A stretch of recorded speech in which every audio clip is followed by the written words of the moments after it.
El zumbido del aire acondicionado en el aula de computación de la UNC, Universidad Central de Nicaragua, era lo único que llenaba el silencio pesado del final de la tarde. El frío artificial congelaba el ambiente, pero para José Antonio Rocha, solo era el arrullo perfecto que lo había hecho quedarse profundamente dormido sobre el teclado. ¿Y de ahí, José Antonio? ¿Te vas a quedar a vivir aquí o qué? La voz burlona de su amiga Alizón lo sobresaltó, acompañada de un palmazo en el hombro. José Antonio parpadeó, desorientado, limpiándose un hilo de saliva. Ah, Alizón. ¿Qué hora es? Preguntó con la voz ronca. Ya terminaron las clases, dormilón. Móvete, que ya van a cerrar el pabellón, dijo ella entre risas. ¿Cómo sentiste el último examen de informática? Porque yo sentí que el profesor nos quería fundir el cerebro. ¿Estaba pesado? Respondió José Antonio, guardando sus cuadernos a prisa. Ese último punto de las redes no me cuadraba, pero creo que salvé la nota. Ambos salieron del aula hacia el pasillo.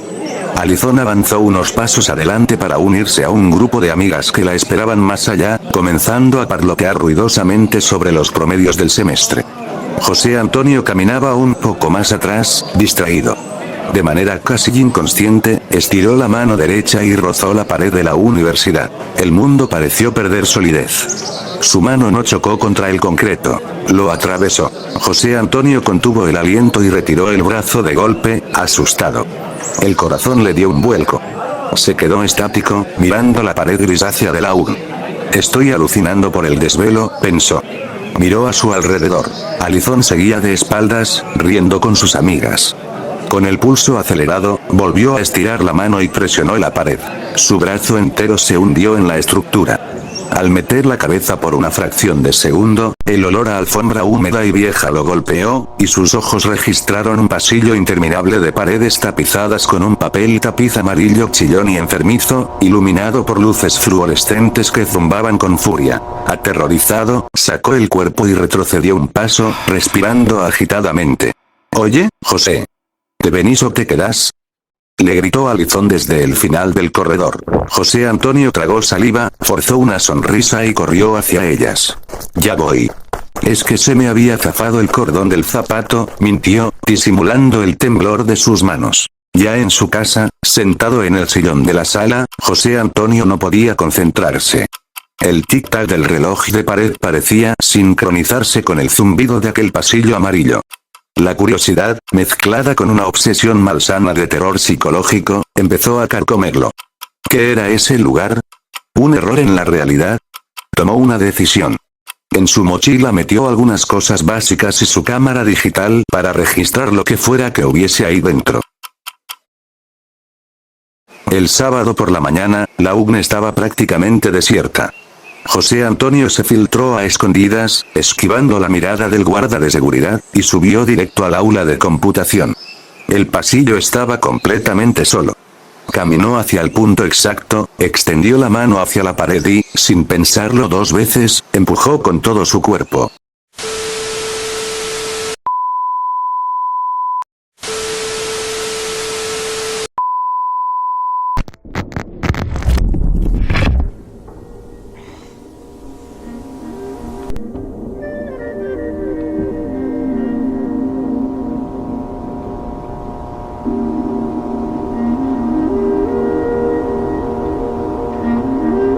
El aire frío de la universidad desapareció. El olor a humedad y moho lo inundó instantáneamente.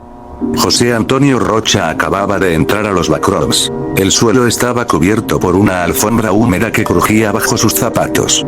Las paredes amarillas se extendían en ángulos imposibles. «Hola, ¿hay alguien aquí?», susurró José Antonio, pero su propia voz se extinguió, devorada por el ensordecedor zumbido de las lámparas del techo. Comenzó a avanzar, con la cámara encendida registrando el laberinto solitario. Caminó por lo que parecieron horas dentro de ese espacio limitado y opresivo, hasta que el pasillo amarillo se ensanchó de forma aberrante. Al doblar una esquina, el escenario cambió bruscamente, mezclándose con sus propios recuerdos urbanos. En medio de la nada, empotrado entre las paredes amarillas, apareció un diseño idéntico a una sucursal del Banco Lafise, conectada a un fragmento de asfalto que imitaba media calle de Jinotepe. Todo estaba extrañamente limpio, pero desprovisto de vida. Esto no tiene sentido, esto es de mi ruta diaria, murmuró para sí mismo, sintiendo un sudor frío recorrer su espalda. Siguió caminando sobre el pavimento falso dentro del gran pasillo. Al doblar en la siguiente sección, sus ojos se abrieron de par en par. Frente a él se materializó la fachada exacta de un supermercado Palí, justo como el que siempre cruzaba para ir a su casa. Las luces verdes y blancas del logo brillaban de forma intermitente, pero las puertas de vidrio daban hacia más pasillos amarillos. El espacio se volvía más denso, jugando con su mente.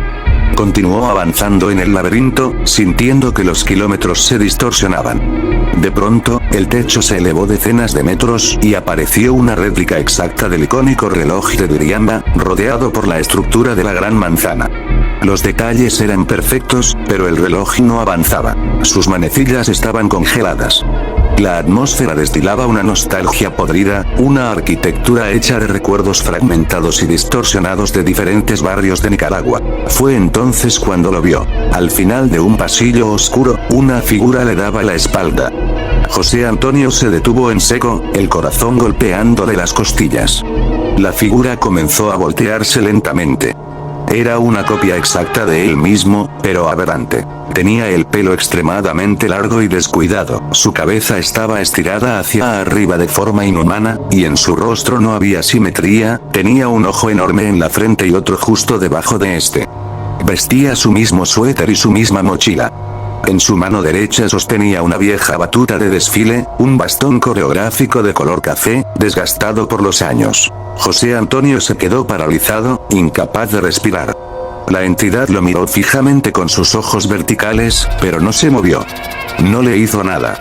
Simplemente se quedó ahí, estática, como un monumento al olvido. Con las piernas temblando, José Antonio retrocedió despacio y luego corrió en dirección opuesta, adentrándose más en el laberinto hasta llegar a una sección que emulaba una tienda de ropa comercial. Al entrar, notó que todo era común y corriente por dentro. Estantes llenos, maniquíes sin rostro y percheros abarrotados. Vaya, hasta en este maldito lugar es lo mismo. Siempre hay más ropa de mujer que para hombres, se quejó José Antonio en un susurro, intentando usar el sarcasmo para no colapsar por el terror psicológico. Pero el alivio duró poco. Detrás de un probador, emergió otra réplica de él. Esta era aún más grotesca. Tenía 4 ojos unidos en una masa ocular deforme, 4 narices fusionadas y 4 pares de labios superpuestos. Llevaba puesto un traje de negocios de mujer, de un color rojo brillante, extremadamente ajustado y desgarrado en las costuras, una combinación completamente absurda y desquiciada. La criatura emitió un chasquido gutural y comenzó a perseguirlo con movimientos erráticos, sacudiendo las extremidades como una marioneta con los hilos rotos, produciendo sonidos espantosos y distorsionados. ¡Mierda, mierda!, gritó José Antonio, corriendo a toda velocidad entre los percheros de ropa y saliendo de nuevo a los pasillos amarillos. Corrió girando a la izquierda y a la derecha, hasta que los pasos frenéticos de la cosa roja se perdieron en la distancia. Jadeando, apoyó las manos en las rodillas. Al levantar la mirada, vio unos extraños garabatos negros en las paredes amarillas. Un escalofrío biológico recorrió su cuerpo. Detrás de los garabatos, una silueta gigantesca y esquelética se levantó.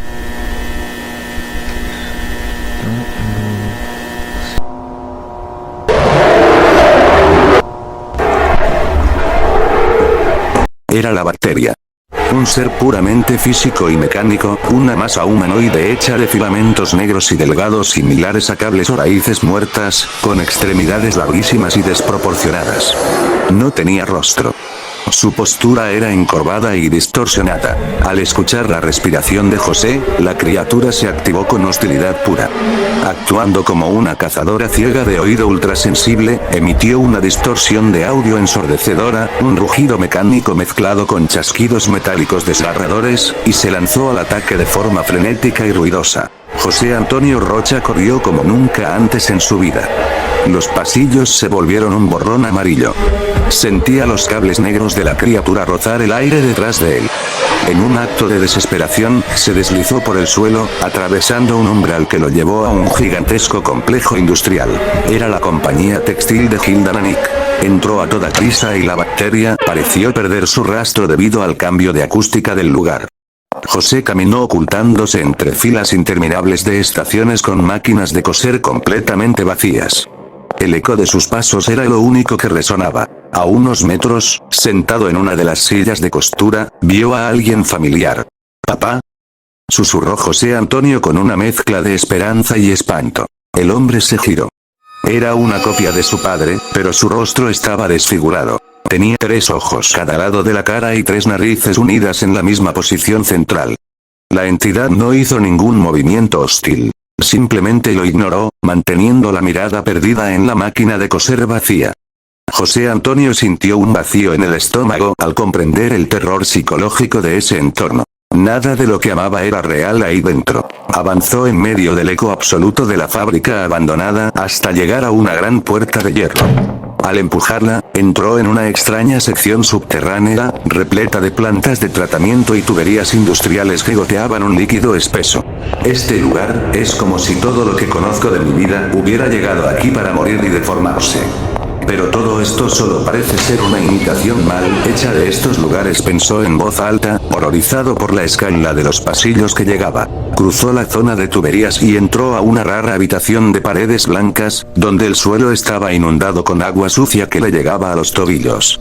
El frío del agua le entumecía los pies. Caminó con dificultad hasta encontrar otra puerta que lo condujo a un estacionamiento subterráneo de automóviles, oscuro y de techos bajos. Allí lo esperaba su peor pesadilla. Una copia de sí mismo, pero titánica y aberrante. Era extremadamente alto, calvo con poco pelo, con la mandíbula colgando rota y malformada, y el cuerpo desnudo plagado de protuberancias óseas. Su rasgo más espantoso era su brazo derecho, un gran brazo largo del cual brotaba otro brazo unido, terminando en 2 manos, y la última su brazo era gigantesco y musculoso. Y en otras pequeñas que se retorcían de forma independiente. La masa gigante soltó un alarido seco y comenzó a perseguirlo a gran velocidad. José Antonio dio media vuelta y corrió por el estacionamiento, esquivando columnas de concreto. El monstruo deforme ganaba terreno rápidamente, haciendo resonar sus enormes manos contra el suelo. José divisó otra puerta de hierro al fondo, corrió con las últimas fuerzas que le quedaban, cruzó el umbral y cerró de golpe. Al voltear, descubrió que estaba de vuelta en los pasillos amarillos originales. El eco de la criatura del estacionamiento se desvaneció. Estaba a salvo por el momento. Caminando sin rumbo, buscando desesperadamente una salida, se topó con una escena bizarra. En medio del pasillo, sentado en una silla de ruedas y vistiendo un traje elegante, estaba otra copia de él, pero con cara de viejo, el pelo largo y canoso, mirando fijamente al techo. A su lado había una lámpara de mesa encendida. Tampoco le hizo nada. José Antonio pasó de largo y, unos pasillos más adelante, desembocó en una réplica de la tienda de electrodomésticos El Gallo Más Gallo. Entró buscando algo que lo ayudara, pero entre los televisores y refrigeradores apagados, vio a otra copia suya. Tenía la ropa desgarrada, los ojos saltones y desorbitados, la mandíbula completamente abierta mientras babeaba con una expresión de profunda desnutrición. La copia desnutrida solo emitió un gruñido bajo y sordo, sin moverse. José salió de la tienda a prisa, siguiendo los pasillos amarillos que parecían cerrarse sobre él. Finalmente, llegó a un cruce donde vio a 2 figuras. Una era una copia idéntica a él, pero con una mutación facial. Tenía 3 ojos en el lado izquierdo de la cara y 2 en el derecho, llevaba el pelo largo y vestía un traje elegante, sentado también en una silla de ruedas. A su lado, había otra entidad que no era su copia, pero compartía rasgos similares de deformidad elegante, y se dedicaba a encender y apagar intermitentemente la luz de una lámpara de mesa. La copia de los 5 ojos se molestó, volteó hacia la otra entidad y la regañó. Ya vas a empezar de nuevo. Deja de hacer eso con la lámpara, que me desesperas.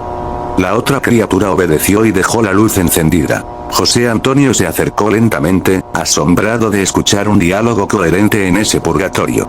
Su copia de 5 ojos se giró hacia él, mirándolo con una profunda e inquietante lástima. Al fin llegas, José Antonio, o mejor dicho, copia original, dijo la copia con una voz pausada. Sé que te estás preguntando qué es este maldito lugar y qué somos nosotros. ¿Qué es esto? ¿Por qué se parecen a mí?, preguntó José, con la cámara temblando en su mano. La copia elegante suspiró, acomodándose en su silla de ruedas. Este espacio funciona como una máquina biológica que se alimenta de la memoria y el trauma, generando réplicas distorsionadas de la realidad. Este entorno opera mediante la degradación de los recuerdos, materializando los aspectos más oscuros de la psique humana. Para nosotros, este lugar son una manifestación física de la memoria distorsionada, un lugar donde viven los recuerdos que se van disolviendo, desfigurando y perdiendo sentido con el paso del tiempo. Según nuestra perspectiva, cuantas más veces este espacio recuerda algo, menos preciso se vuelve. Por eso las calles de tu país, las tiendas y nosotros mismos estamos tan deformados. Somos copias de tus propios recuerdos fallidos. José Antonio procesaba la información con horror. El laberinto no era solo un lugar físico, era el cementerio de su propia mente.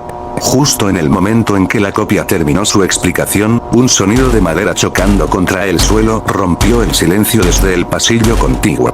José Antonio volteó rápidamente. De la penumbra emergió otra copia de él, pero esta era ridícula y aterradora a la vez. Vestía un traje de pirata anticuado, con un parche en el ojo y una pata de palo. A pesar de su condición, la copia pirata comenzó a perseguirlo con una velocidad sobrenatural, haciendo un ruido rítmico y violento contra la alfombra húmeda. No puede ser, gritó José Antonio.